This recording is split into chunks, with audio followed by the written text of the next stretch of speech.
Hello and welcome to this webinar. Thank you for taking your time to participate in this webinar, and I believe the time that you are spending today will be beneficial and it will not go in vain. I very specially thank the management of FX Polytechnic for giving me this opportunity, and especially the principal, Mr. Rufus, who has been a big support for me from the day one I took over as the director of GEMS Polytechnic. He was the first person that I contacted for the idea and to learn, and he took me to his polytechnic, and I had a very good learning experience and admired the way things function there. And I hope those staff who are working there, you are really blessed to have such a good leader and also to work in a very good system. A small introduction about me. My name is Ashish Daniel, and I am the director of GEMS Polytechnic College. And this college was established in 2015 by GEMS management in Bihar, in a district called Aurangabad. It's in a remote place, but it is because of purely favor of God. Today, we stand tall as one among the top private colleges in Bihar. And of course, the topic that I'm going to speak is very close to my heart, because this helped me to change the way of thinking. It brought a drastic change in my leadership, and it's only because of this power or this art of delegation. Today we have a very good team who is working for the development and growth of this institution. And I should really appreciate the staff team, the HODs who come together, and today we have a 3D printing lab which is the first of its kind in entire Bihar, and one among the top colleges in India to have such a large lab and also serving the COVID situation right now. And we have so many experts coming. We have our own R&D, we have our incubation center, CAD center, and so many things within few years, that too in a remote situation. It's only because of the team's effort, and also when we understood this art of delegation and power of delegation. So I believe today as I speak on this topic, you also will be able to learn and understand this in a better way. So shall we get into the topic? So the topic that I would be talking is the art of delegation in leadership using Raci matrix. So I will be touching little bit on leadership to understand what is leadership, just to brush up with some old ideas, and then I will be touching on delegation and little bit on situational leadership, and then I will go to the most important topic for today's webinar, which is Raci matrix. So when we talk about leadership, what is leadership? Many times we think leadership is positional. When I am a principal or HOD or the director, I am a leader, or else I am not a leader. But we need to understand all of us are leader, and all of you who are viewing or watching this program, you are leaders. And today we talk about 360-degree leadership. What is 360 leadership? It is not positional. You can even provide leadership to people above you. You can provide leadership to people below you, or those people in your level. It is 360-degree. So this is a very common term which is used nowadays, that is 360-degree leadership.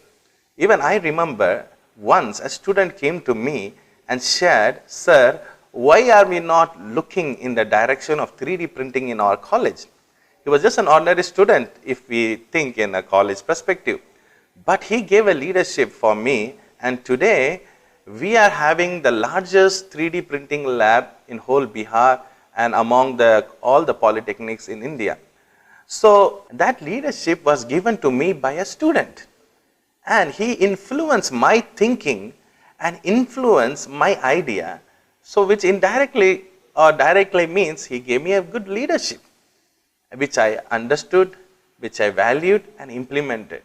So leadership can be any level. Many times we have this thing, only when I have the position, I am a leader. No, you all are leaders. You all are called to be leaders. You may be giving leadership to student or a staff or for HODs or to the entire college, or if you're in a school setup or in any other setup.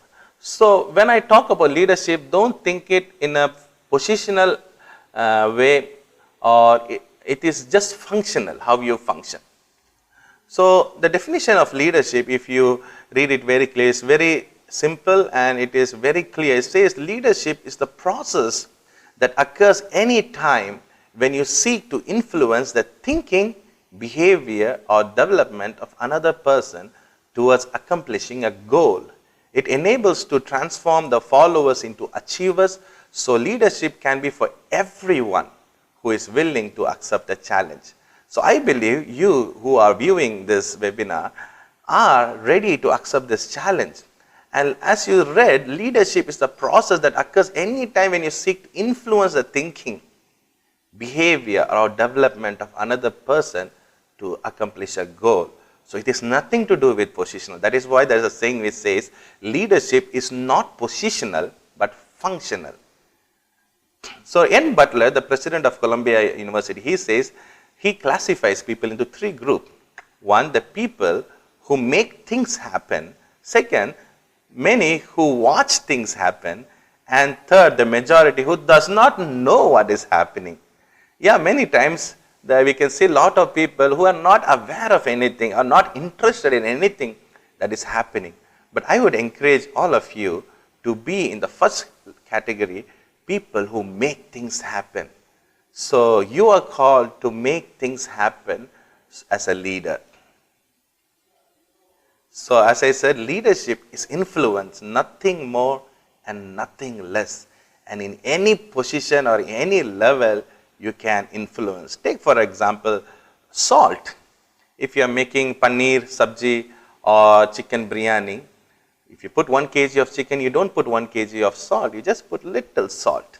A small amount of salt, but it can influence the entire food. So, you may think that I am an ordinary person, but then you have the power to influence the whole system.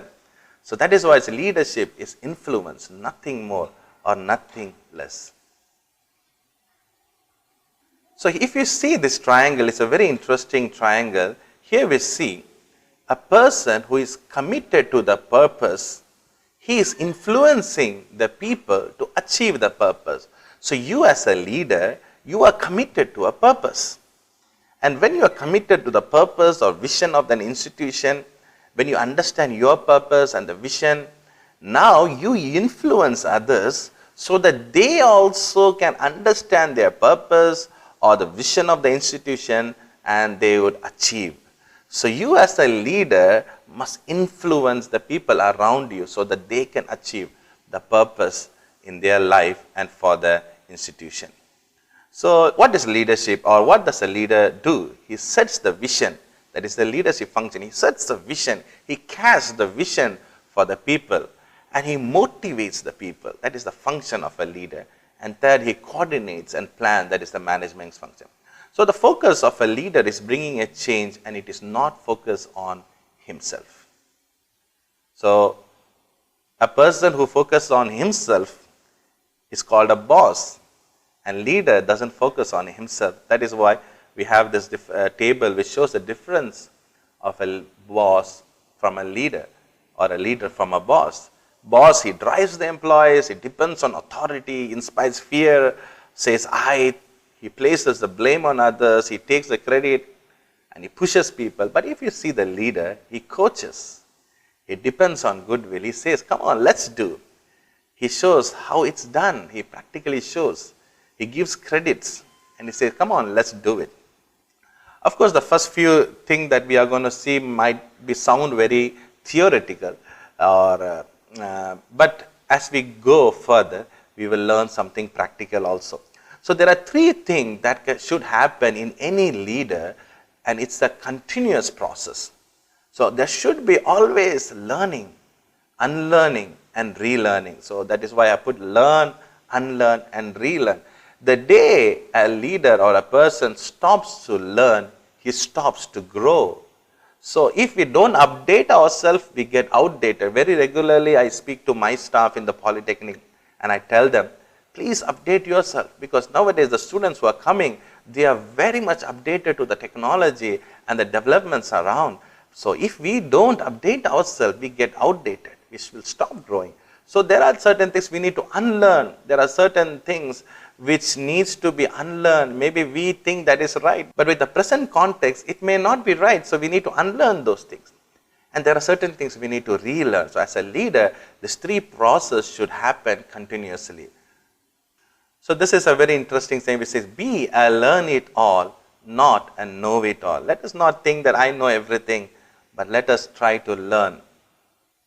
So this is a beautiful window which is called as Joverian window, and this explains the personality of a person.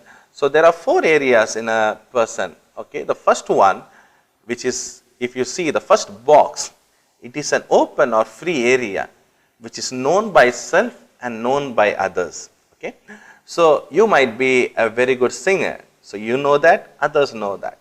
You might be a very good artist, you know very well, others know very well. So that is an open area which you also know and others also know about you. There is another window, the second window, and that is a blind area where it says unknown by self, known by others, where you don't know that you have this problem, but others know very well. You may say, or I may say, that I never get angry, I never get irritated, but people around you may feel that you are very, that you get irritated so easily and you get angry so easily. So we need to understand our weakness, the blind area which we do not know, only by the feedback. So that is why we need to ask our feedback as a leader so that we can become a better leader. How am I? How do you feel? When I started my journey as a director of this polytechnic, I was just 27 years old. At this very young age, the responsibility was given to me, and many things I didn't know whether what I was doing was right. So I used to ask my staff, I used to ask them to write 3 positives about me and 3 negatives about me. And I would tell them, you just type it and don't put your name and put it in a box, and I will take it and I will read it. So by that, I was able to understand my weak areas, where I am making mistake. Of course, sometimes they had very strong criticism.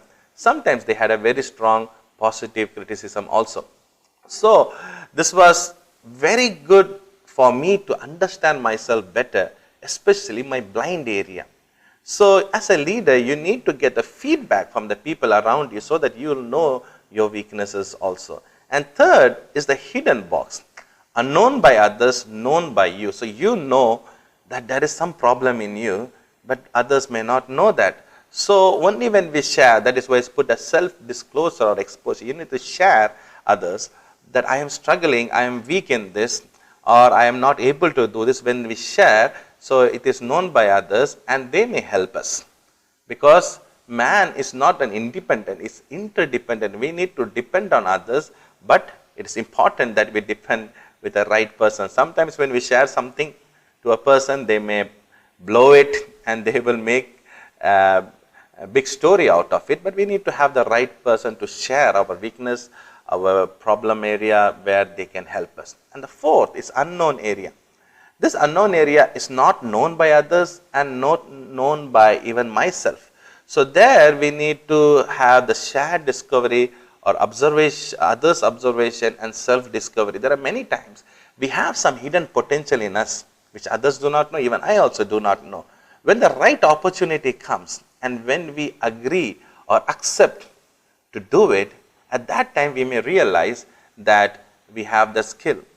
I never thought that I was good in athletics. Whenever in school, they used to have some program, I used to be a volunteer and just chase the dogs in the ground, and I would never involve in any athletics. One day, my mom and one staff, they just put my name in the box for some events like a discus throw and shot put, and I had to participate because my name was there. But that was the first time I participated, and I became the champion in the discus throw and stood second in shot put in the entire school in the super senior level. And later when I moved to South, I participated even in district level events. So this is something which I never knew, others also never knew. But when I used that opportunity, it really helped me to understand my hidden potential. So you as a leader may have some hidden potential which you might not know and others might not know, but you might be willing to take challenges, and only then that will help you. I know one of my staff who is a lecturer, his name is Robin. When he came, he just knew about electronics. But whenever I gave him opportunities, he never said no. He would try to learn, Google it, or learn using, learn through YouTube. And today he handles our media, he handles our all the designs, our prospectus, and a lot of things he handles, only because he took that as an opportunity. Yes, there are many hidden potential which can come out when we take the challenges and try to do it, instead of running away and thinking that I cannot do it. So this three process, as I shared before, we need to always have this attitude of learning, unlearning, and relearning. There are three types of leadership style: the autocratic or the authoritarian leadership, the democratic or participative, or laissez-faire or delegative leadership. So I'll be touching this. Of course, many times people who are autocratic or authoritarian, they never want to delegate their responsibilities or anything. They want to do everything themselves. They want people to listen. A Democrat, they participate few people and take. But laissez-faire, the delegative leader, is someone who delegates responsibility and also gives them the authority.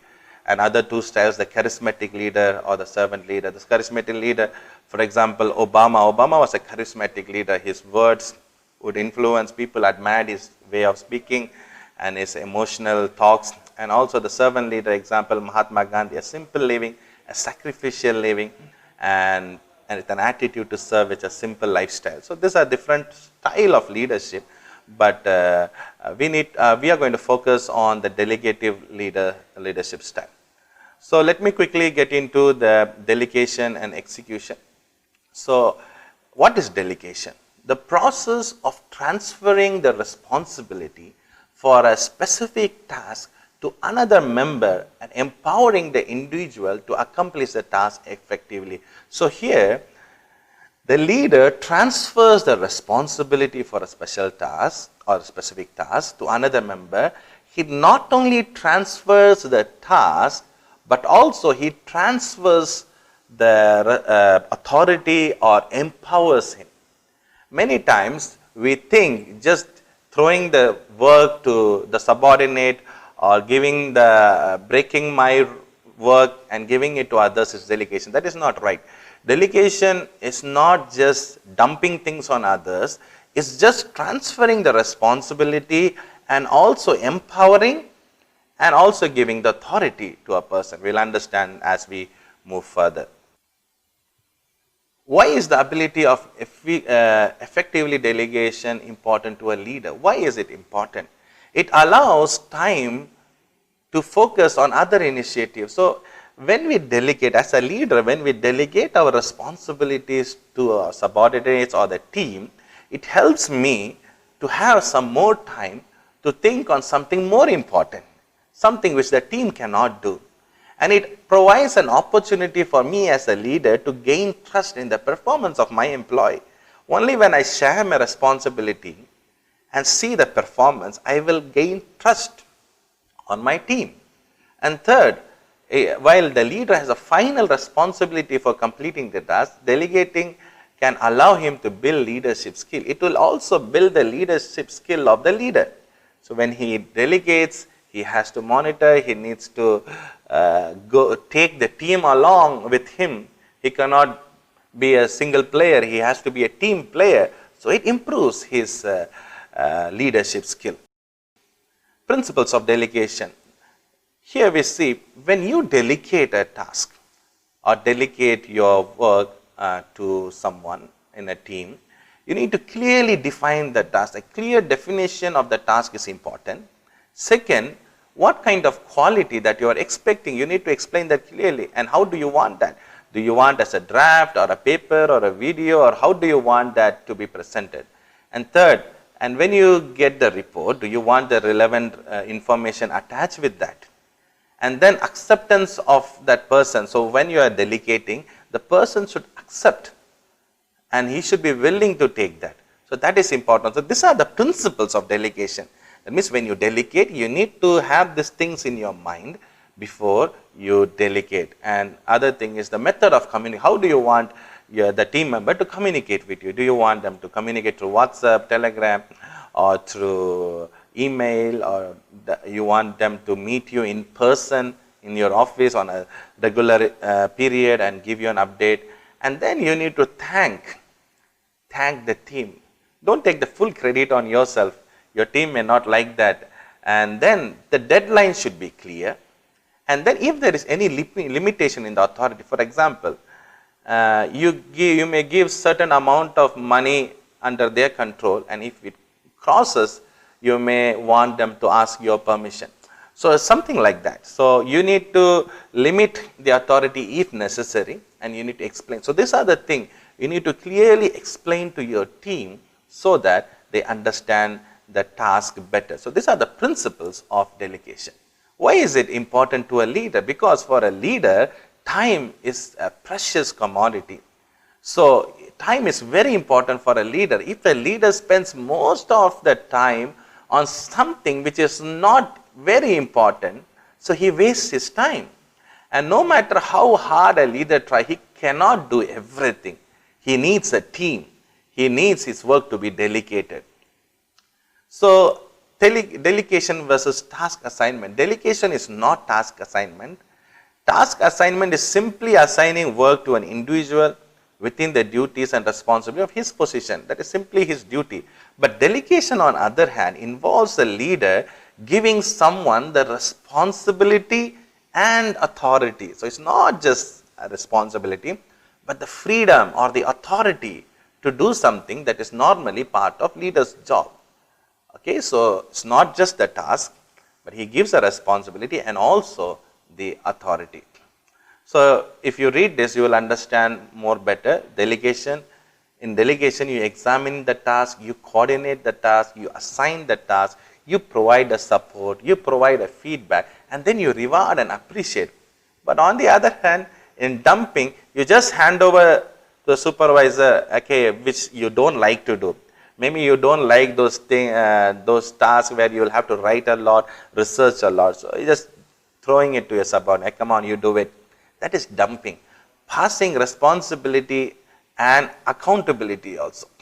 See, responsibility and authority should be given, but then here they make the person accountable for, if they make mistake, you are the reason for the mistake. You throw the accountability on that person. That is dumping.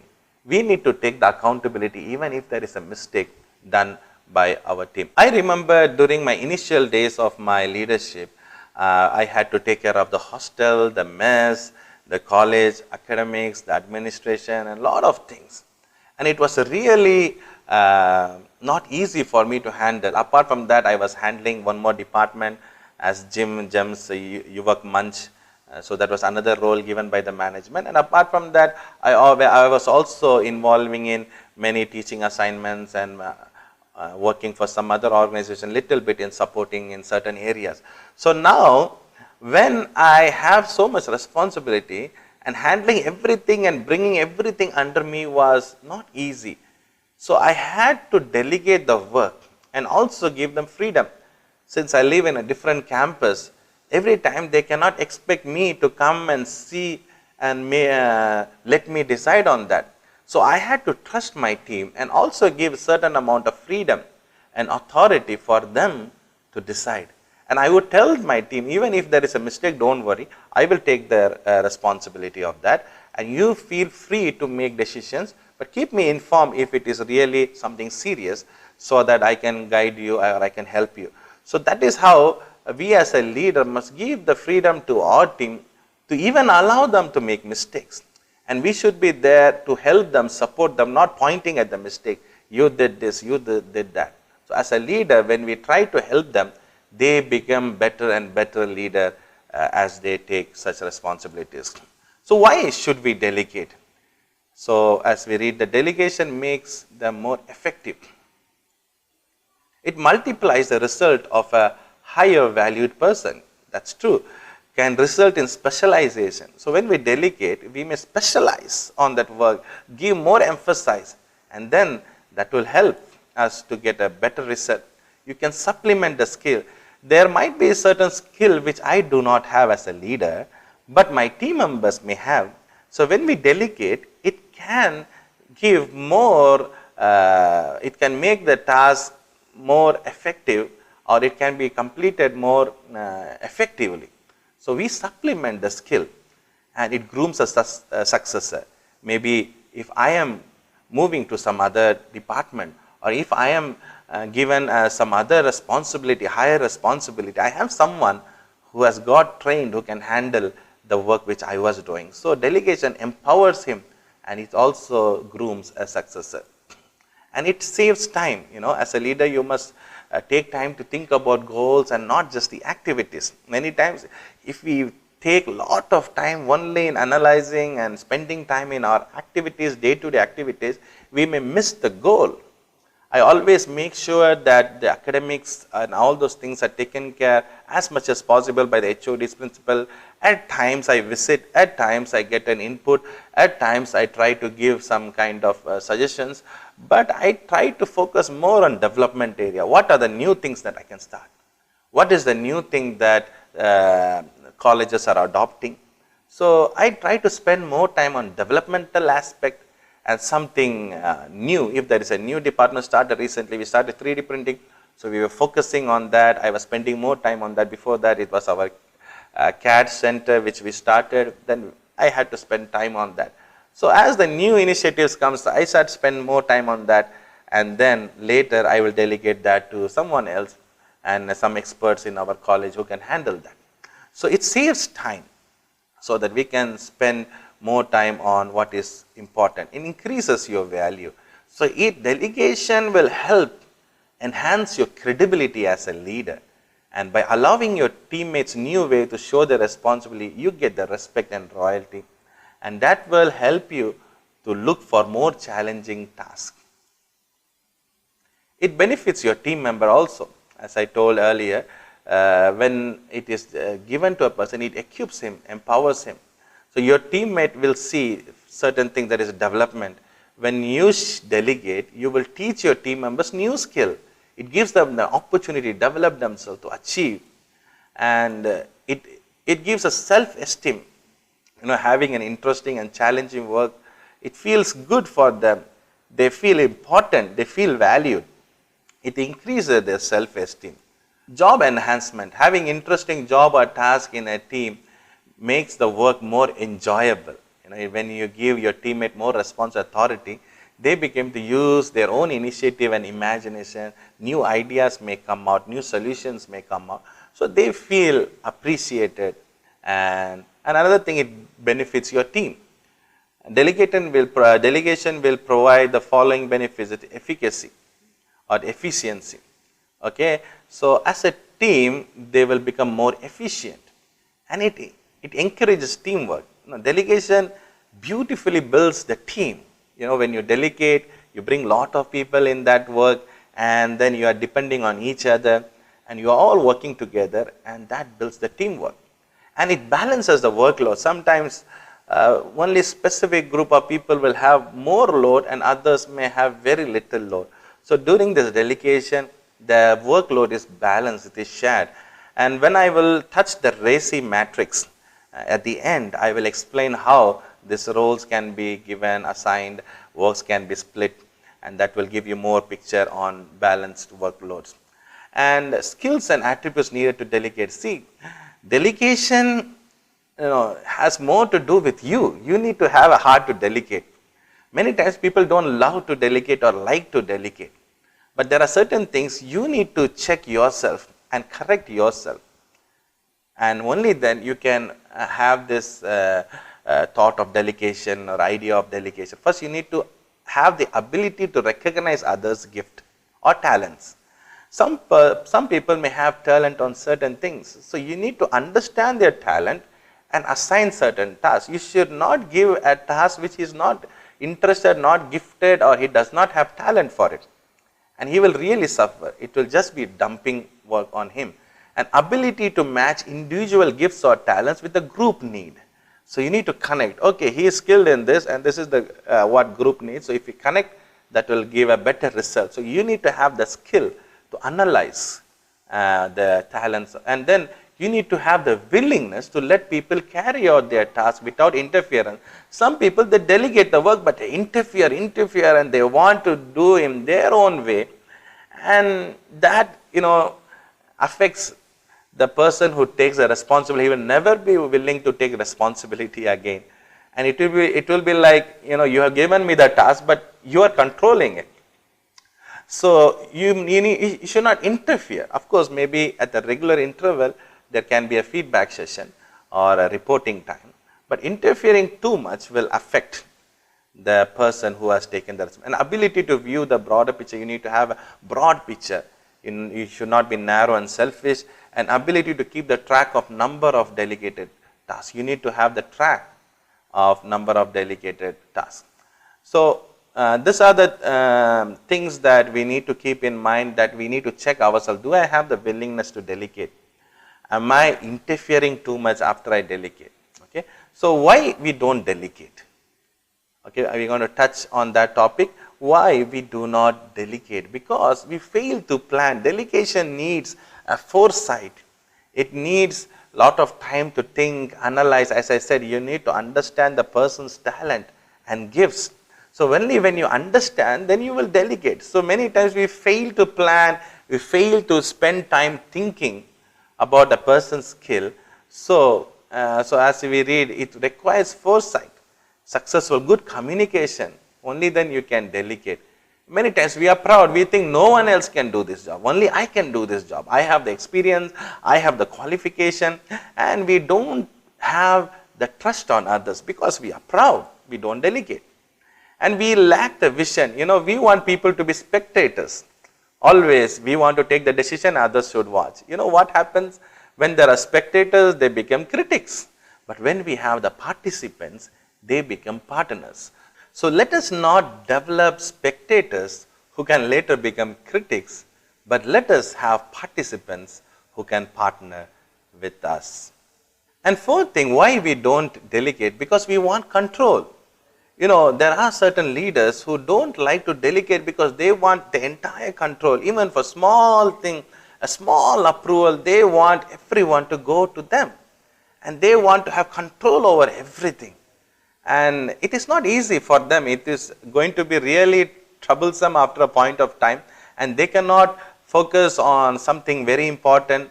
And they cannot have time to think on the developmental aspect. But these people, they want control, they want everything. And if it is out of their control, they feel stress and anxiety will increase. So they feel it's better not to delegate. So that is again wrong in a leadership point. And fourth, we don't have time or energy to train others. These people, many times as a leaders, we don't spend time in training. We think, oh, it will take a lot of time to make a person understand and train. It's better, let me do it. It's easier doing it myself. So they are either lazy or they don't have the time and energy, they don't have the willingness to train others. And another reason why some leaders don't delegate is because they would have had a bad experience. Their past stories, they might have delegated to someone and they would have confused it and made a chaos out of it.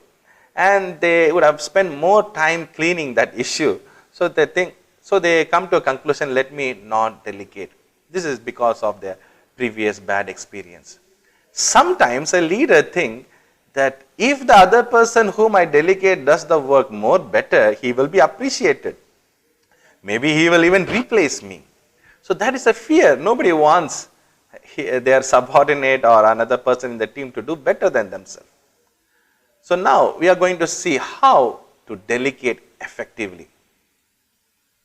Before that, let me just touch the traps of delegation. So these are the things, because as I am talking on delegation, a lot of things might be coming in your mind. There are a lot of problems in delegation. Yes, there are. One thing is the quality may suffer. It can be vulnerable. A lot of confusions may come. Maybe it becomes redundant. And of course, it should be properly monitored. There could be some issues. So primarily the quality may suffer. There is a biggest trap in delegation. But I will be touching that little later when I go into the situational leadership, where you can understand it in a better way. But what I need to have is, I need to have flexibility. I need to develop flexibility. I need to allow people to come up with new ideas. I need to enable the workers to eliminate unnecessary steps. We keep a lot of steps at times and they become really fed up, and we need to remove or eliminate the unnecessary step, and we need to be flexible. Especially the present generation, the present team that is coming, the young people who are joining the institution anyway, they don't like the traditional approach, and we need to be flexible to understand their ideas, views, so that end of the day, the goal or the purpose is more important than the process. Self-confidence. Sometimes, as I told, the fear of being replaced, the insecurity, that affects the delegation. So, to have an effective delegation, we need to be confident. Even if they are doing better than me, I need to be happy because I am training him, I am equipping him. If you lack confidence, then you cannot have the confidence on others. Why am I not having the confidence or trust on others? Because I lack confidence personally. So, as a leader, I need to have the self-confidence, and only then I can have confidence on others. Focus on the result, not on the methods, and don't have this perfectionist attitude. Allow people, there is an 80-20 principle. If you can Google, you can find a lot of things on that. So, 20% of boost or effort can produce 80% of results. So, you just play that part. And teamwork, release control of the activities you delegate. Don't have the control, release the control. Involve the team members in the decision making process. And the most important is never take the credit for others' work, instead give them. And many times when I prepare a report or a presentation for the management, I always make sure to mention the person who played a key role in the success of a project. And I would appreciate them, I would put their picture and image, so that it boosts their value, and also they feel encouraged, appreciated. So, that is very important. Don't take the credit on it. Of course, it could be your leadership, your motivation that has encouraged him, but share the credit. Listen, or rather solicit the idea of the team. So, think and talk in terms of we, not me. Okay, take a softer approach to the mistake committed. As I told, sometimes you need to allow them to make mistakes. Even I can make mistake, you can mistake, everyone as a leader can make mistake. Allow them to make mistake, but you teach them so that they learn out of that experience. Instead say, it's a learning experience. I remember a company once had a very difficult situation where, because of one of their employee, there was a huge, several millions of money they lost. And all the employees were waiting for the company management to check out that person out of the company. But the management decided, I will have him in my company instead of sending him out, because I have spent such a huge amount of money to teach that person of that important lesson. So, why should I send him out for the other company to enjoy that? So, I would rather have him. That should be the attitude. It's a learning experience. Know the strengths and weaknesses. Even my leader, of course, as I said, I was just 27 when I took the leadership, and my leader, the chairman of GEMS Polytechnic or the general secretary of GEMS, he was around 70 plus, and I am reporting to a person who is much senior to me. But I had a wonderful learning experience because he was a very good leader who believed in delegation. He used to delegate all the tasks and never interfered. He allowed me. There were times I made mistake. There were times I did not function in the way it has to, but he trusted me and he gave so much freedom and the authority for me to function.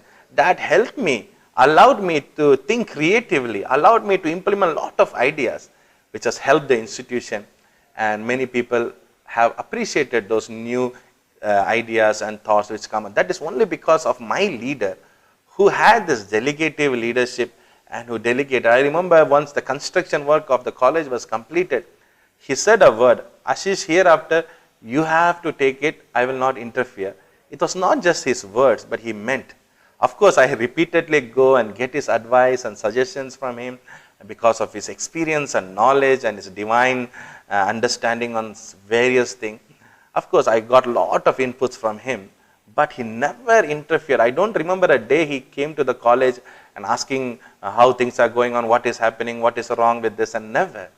He trusted, and that is why I could able to venture in many areas. So know the team's strength and weakness. Rotate leadership responsibilities whenever appropriate. As I told, include the contributor's name, constantly repeatedly communicate, be available for the team, encourage, and have a healthy team spirit. Levels of delegation. Levels of delegation. Now you may have a question. There is a naive person or a team member who is just naive, who is new. Can I just delegate my work entirely, means the portion of the work, and totally trust him? It is not possible. There is a level how you delegate. First, wait until told. So you support with direction. So what you say, unless I say don't do it. So you are monitoring, you are watching. And second level is you seek approval and then you act. That means whenever you take a decision, you get my approval, you seek my support, and then you act. So I train him, I teach him, and then he takes the approval. And the third is act. You are free to take decision. You can act, but you act, but report to me immediately. What does it mean? So when you act, even if there is a mistake, when you report immediately, I can help in correction, I can support, I can coach, I can guide you. And the fourth is act and report routinely. Whenever you have time, at the regular interval, come and report to me. So here we empower with, these are the four levels of delegation that you need to. So for this, we need to be having the situational leadership attitude. I will touch a little bit on that and I will proceed. So when people reach level 4, they enjoy the new heights. As I was talking about the situational leadership, there are 4 processes in that. Situational leadership is they direct, coach, support, and then delegate. Here, at times we need to be an authoritarian. Sometimes we need to be a democratic. Sometimes we need to be a delegative or facile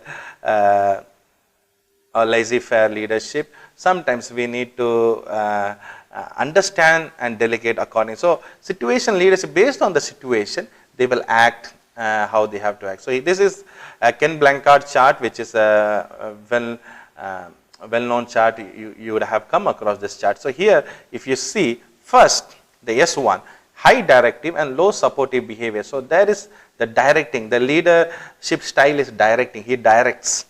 You have to do this, like this. You direct. And second is coaching. He coaches. And third is supports. And fourth, he delegates.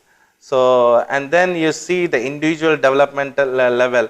At the beginning, he might be in D1, then D2. Maybe I will explain this more detail in the next chart. Okay. So if you see the D1, that's the first level of that person whom you delegate. He may have low competence, but he may be highly committed.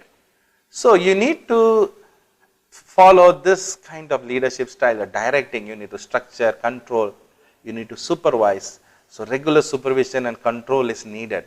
So as he develops into D2, as he moves from D1 to D2, so he has now some competence, but his commitment may be low. So he needs coaching, support, and again direction. And third, there can be someone who is high in competence but variable commitment. His commitment sometimes is good, sometimes not good. At that time, you need to be supporting. You need to praise, encourage, listen, facilitate. And fourth, he may be highly competent and high commitment. There you need to delegate. Turn over the responsibility. Give him that. If you don't delegate, if you still want to control here, it may affect him. He may go back to either D3 or D2 or D1. So our leadership style should help a person from D1 to go to D4, not from D4 to D3 or D2. If you don't delegate, we don't trust them, don't give them the responsibility and authority, it may discourage and they will go back or they may bend back to a level below them. So this is how the leadership style influences the growth. So leaders can facilitate the growth or maturity by changing their style when they see changes in the performance. So I need to change my style. I cannot use the same style for a person continuously or throughout. I need to change. As they begin to perform more effectively, leaders should change their style from left direction S4 that you saw in the Ken Blanchard chart. If they don't perform, you come back to S1. You have to start directing, then coaching. So that is how a leader should make himself flexible. So here we see in S1, you need to tell them what to do. You need to show them what to do.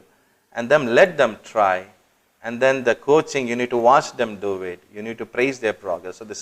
So now I'm going to share 2 examples from the Bible, which is very important, which can help you understand the delegation.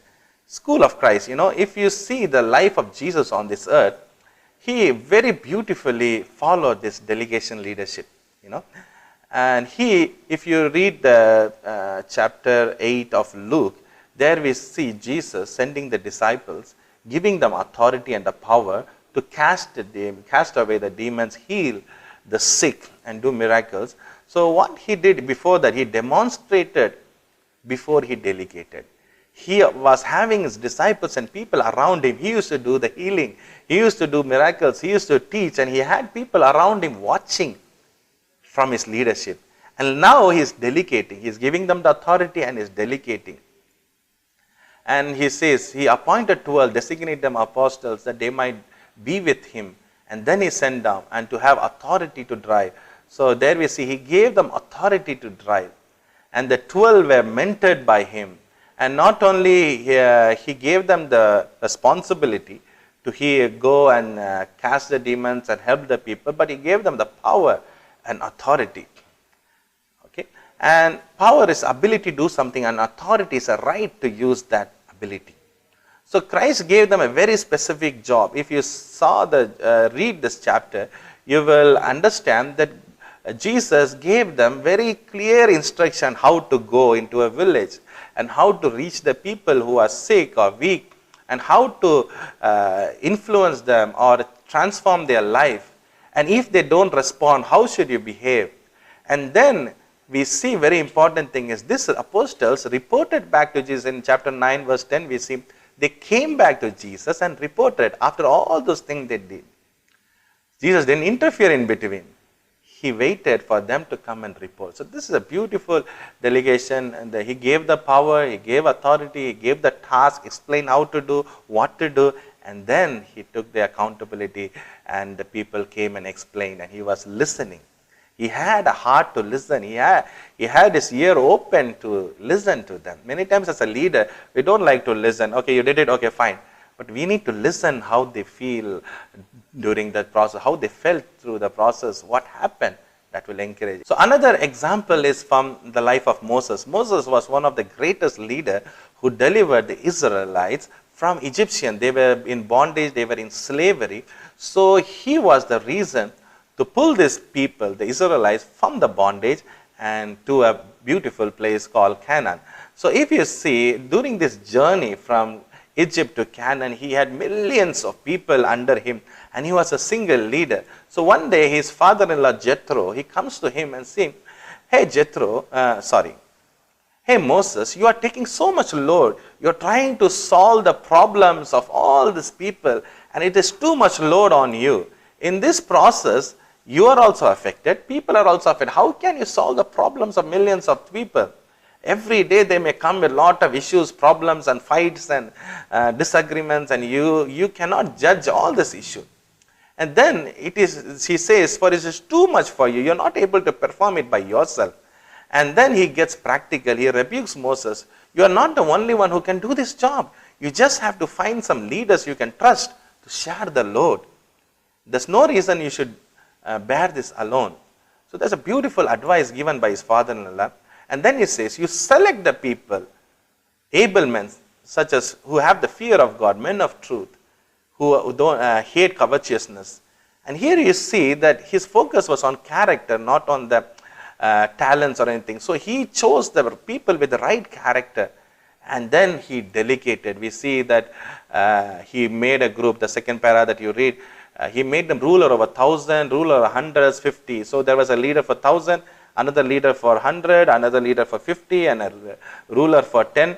And then this important and which need attention of Moses, only those issues were brought to Moses. So only do those things which others cannot do. Many times we do things which even a simple ordinary person can do, and we waste lot of time on that. So Jethro concludes, if you do this and God so commands you, then you will be able to endure, and the people will also go to their place in peace. Because here people were waiting for days to get justice from Moses, and they were stressed out. They had to wait for a long time. So when you just split the work, delegate it, you will also endure, and the people also will go in peace. And finally, I am going to touch this most important talk for this day, Raci matrix.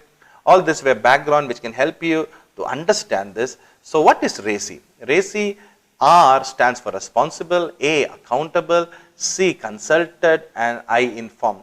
We have tried to implement this in our college, and our HODs, they try to implement, and I can say that it really helped in many areas. Because why do we need this matrix? Many times there is a role confusion. People concern over who makes the decision, blaming others. He did that mistake, I did not do that, it was he. And many times there is out of balance workload. And sometimes there's a lack of action, question over who does that. And you give a task and people don't know who should do it. And finally the work is not done till the end. And then there is a we there, they did not do, we were right, they were wrong. This we they attitude, I'm not sure, I was not sure whether I should do it or he should do it. There is a role confusion many times when the task is delegated. So Raci matrix, it solves that. There's ideal time, poor morale, and a lot of reactive, there is reaction in the environment, work environment. So a lot of problems. So there is because of the role confusion. So Raci matrix solves this role confusion. Here R stands for responsible, A accountable, C who is to be consulted, and who is to be informed. So I will go in detail. What is the purpose? Purpose of the Raci matrix is to answer the following questions. 1. What functions, activities or tasks must be performed? So now what are the tasks? We need to write it down. And second, who must perform?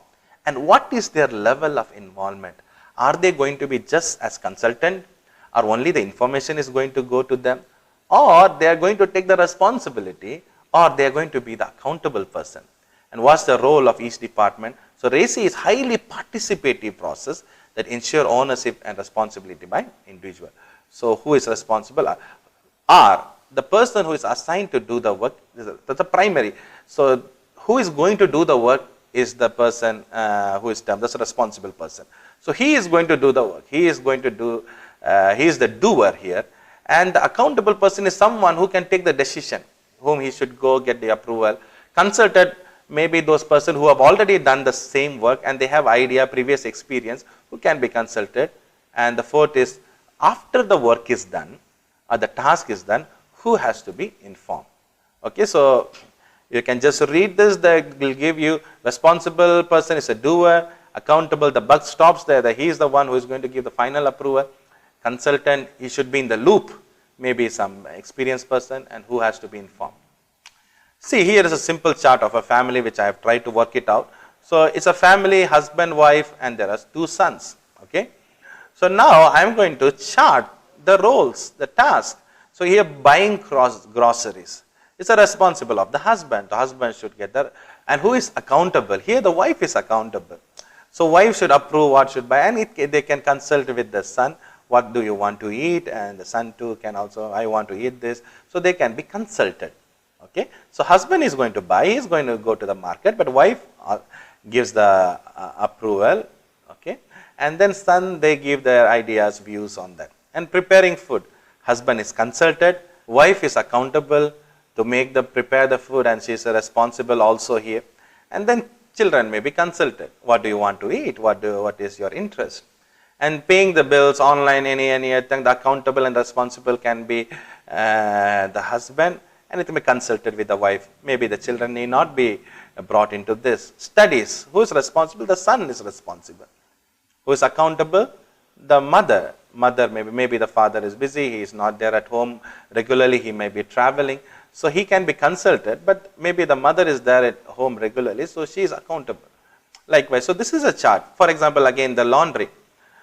So here the son is responsible to do the laundry, help in the house.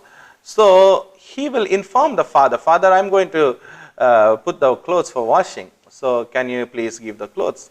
Or he goes to the son too and he says, give me the clothes. So he is informing, the information is going, and then, or after the information is going, and the mother is accountable to make sure that things are done. So this is a simple chart. Okay, I will show one more example which is done by one of our lecturer, Mr. Ranjit, who is the HOD of Computer Science Department. So he has prepared, this is going to help you, since most of you who are viewing are from institutional background. So you may have, so here student monitoring and mentoring. So he has put the HOD, Mr. Ranjit, should be consulted, responsible is Ms. Divya, and he has put Mr. Crystal as accountable, and all those rules and whatever they make, they should be informed to the students. Evaluation or anything, so he put few people has to be consulted, one person is accountable and responsible, information should go. If you see the technical and system issue monitoring, here the HOD gets only the information. So he doesn't hold the responsibility or accountability, he gets information. The responsible accountability is again on one person. Here the students no need to know about it. Mr. Sanjay, technical assistant, he can be consulted.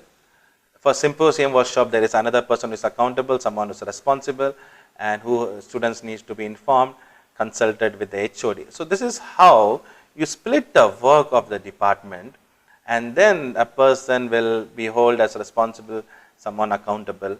So HOD, if you check this chart, HOD is not having, he is not accountable for all the thing, and he is not responsible for all the thing. The responsibility is pushed to the staff, accountability is also pushed to the staff, so it is pushed to the lower level. So after we prepare this chart, we need to do a vertical analysis and horizontal analysis. So if how will this help? If a person is having too many responsibilities, you need to be careful that he is overloaded. So he is having too much load on his head. So his work or responsibility should be shared or given to someone else. So you can analyze by this chart who is taking more load in your department, and you can even find out who is having no responsibility. It's only a person who is being informed or consulted, that's all. So he's not having any responsible or any, he's not accountable for any task. So you can analyze with this horizontal and vertical analysis, you'll find out if the person is not involving more, is not having much load, or if he is having more load, and that will help to balance the workload within your department. So there are a few guidelines in Raci. Place accountability and responsibility at the lowest feasible level. Don't take all the responsibility and accountability on your head as a leader. Push it to other people. Let them have the responsibility. Let them be accountable. And there can be only one accountable. You need to be very clear. There should be only one accountable person. Or else they will push the thing that it is his mistake, my mistake, he did not do, I did not do. Accountability will be on one person. Responsibility can be shared. Responsibility can be with two persons. As much as possible, if it is one, it is very good. Sometimes it can be shared. But accountable should be only one person in the chart. And minimize the number of consultants also as much as possible, because too many cooks will spoil the food. So have certain consultants who will really add value, who can be a support to them. They should not take, they should not be very authoritarian, or they should not make the decision on their behalf. And inform, whom should we inform? This is to a group after the decision is made, after the work is done, who needs to be informed. So that we need to, many times we take a decision, we make decision, but it is not communicated to whom it has to be communicated. It has to be, all responsibilities must, roles must be documented and communicated. Okay. So when you prepare the chart, you can use this kind. For example, if you put attend meetings, it is very generic, or it's very ambiguous. You know, specific, be specific on what meeting. Prepare report, what report? It should be very clear. Use such words like evaluate as much as possible. These words will help. Operate, approve this, publish this, schedule this. This kind of words will help you when you prepare the task for a person. Approve that. Of course, in the example I showed, not many of them had done it, but this is a very easy way, and it is a very simple way which can help you to prepare. It's an action verb. Use action verb, and this will help you to prepare the task more clear and more specific. Okay, inspect, what to inspect, authorize the bill, authorize the action plan or anything. So these are the things you can use. And then as a general rule, assign R's and then determine who. So first you need to assign R. So when you put a task, the first is who is going to do it. The doer should be assigned first. And then you should assign who has the authority or who is going to approve. Of course, not the authority. Who is accountable? Who is going to be accountable? He has the authority. The person who takes the responsibility has certain amount of authority to do that. He has a freedom. But someone who is accountable, you need to fix next. And then whom should he consult and whom to be informed. For larger group or more complex issue, an independent facilitator is required. Meeting time can be significantly reduced in a straw model. Okay. Get feedback and distribute the Raci chart to everyone represented on the chart, but not present in the development. Capture their changes, revise the chart as appropriate, reissue or revisit the chart, Raci chart, update as necessary. So here we see that once you prepare the Raci chart, you give it to them and ask them to check it, analyze it, and if necessary, revise it. Don't be rigid that what is prepared is prepared. Ask them to only then when they participate, they can be your partners. If they don't participate, they will only be a critic. They will not enjoy the work that is given. So this is how Raci matrix, as I told you, you need to chart it, responsible, accountable, consultant, and informed. These are the 4 things. And you need to chart it, put the task, and then you need to place accountability, responsibility as much as lower. And another important thing is first you need to assign the responsible person and then accountable. And when you split this work in your department or in your group where you are working or as a team, if it could be just students also, it could be staff, it could be HODs and all, that will help you to split and easily function, and there will be minimize role confusion, or else there will be a lot of role confusion. And I have personally seen that in my team, and I believe now they have understood this very well and things are going smooth by the grace of God. So I believe you have understood this concept, and this will really help you, and I should really thank that I got an opportunity to learn. Of course, one of the training session conducted by Lead Next by Dr. Vijaykanth and Mr. Emmanuel Sandeep. Those were the people, trainers last 2 years back. They trained us on this, and I could implement in my institution and I could see the result. And I believe even you can try this, implement, and if you have any doubts or question, you can chat with us and we will try to help you. And of course, there are a lot of materials in online also. This is just a spark. Of course, I have covered a lot of things. Maybe it is too much today, but you can, it's just a spark. You can start digesting it. You can start going through it in more deeper way to understand. And I hope this will help you to be a good leader and a better leader in the days to come. Thank you so much for your time and for your patience to attend this webinar. And I believe it was useful for you. And please share your questions, queries, so that we can try to help as much as possible. Thank you so much. Thank is a simple word which has a great meaning in it. First of all, I thank the Almighty whose presence was through this function in a grand success. Next, my heartiest thank to our chairman sir, vice chairperson, MD sir, to organize to this webinar during this lockdown period. Next, our sincere thanks to our resource person, Mr.Ashish Daniel, the director of GEMS Polytechnic College, to accept our invitation and conducting this webinar in an innovative manner, sir. Really, it's a very inspiration to us. Next, our sincere thanks to our principal, Dr. D.P. Rufus. Without his guidance, we can't achieve this. Finally, a thank to all the staff members and the non-teaching faculties and all the students and from various colleges and various industries. Once again, I thank